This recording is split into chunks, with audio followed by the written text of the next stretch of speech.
ایمان سے میں تو داتا صاحب کے پیر صاحب کے بے حد مشکور ہوں کہ آپ نے داتا صاحب کو لاہور بھیجا. اگر داتا صاحب لاہور نہ آتے پتہ نہیں یہاں کیا ہوتا. یہ مسجدیں، اذانیں، محراب و منبر، نمازیں، تلاوتیں، جو یہ صلاۃ و سلام کا روحانی منظر ہمیں نظر آ رہا ہے، یہ ہماری وجہ سے نہیں آ رہا، اس مرد کلندر کی وجہ سے آ رہا ہے. ہم تو قیامت تک داتا صاحب کے پیر صاحب کا شکریہ ادا نہیں کر سکتے. داتا صاحب کے پیر صاحب نے آپ کو لاہور بھیج کر ہم جیسے کروڑوں جہنمیوں کو جنتی بنا دیا ہے. اللہ اکبر. تو فرمایا علی حجویری ہم نے تمہاری لاہور ڈیوٹی لگا دی ہے، تم نے وہاں جا کے تبلیغ کا کام کرنا ہے. داتا صاحب اپنے پیر صاحب کے پاس رہنا چاہتے تھے، قدموں میں عرض کیا بندہ نواز وہاں تو میرے پیر بھائی میرا حسین سنجان نہیں ہے، وہاں تو میری ضرورت ہی نہیں ہے. کہا آپ لاہور جانے کی تیاری کرو. آپ داتا صاحب لاہور آنے کی تیاری فرما رہے ہیں، کوئی سواری کا انتظام نہیں ہے، کنوینس نہیں ہے، ہوائی جہاز بھی نہیں ہے.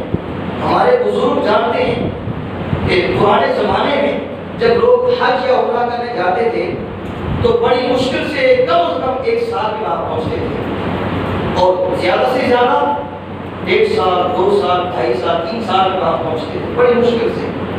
تو دل میں خیال تو آتا ہے ذہن میں کہ جب داتا صاحب وہاں سے لاہور آئے تو کتنے سالوں میں آئے ہوں گے. میں نے کتابوں کا مطالعہ کرنے کی بڑی کوشش کی لیکن کتابیں خاموش ہیں، کوئی نہیں بتاتا داتا صاحب لاہور کس راستے سے آئے، کس طریقے سے آئے اور کس انداز میں آئے.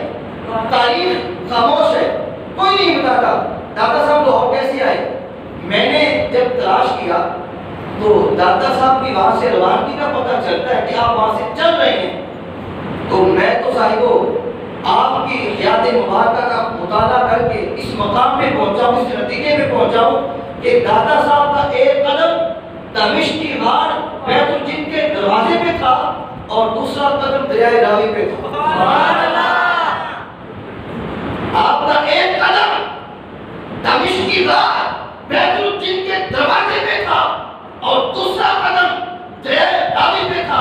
فاصلے سمٹ گئے، زمینوں کی طرفوں کو کھینچ دیا گیا، کیونکہ اللہ کے ولیوں کے قدموں کے سامنے یہ فاصلے کچھ حیثیت نہیں رکھتے.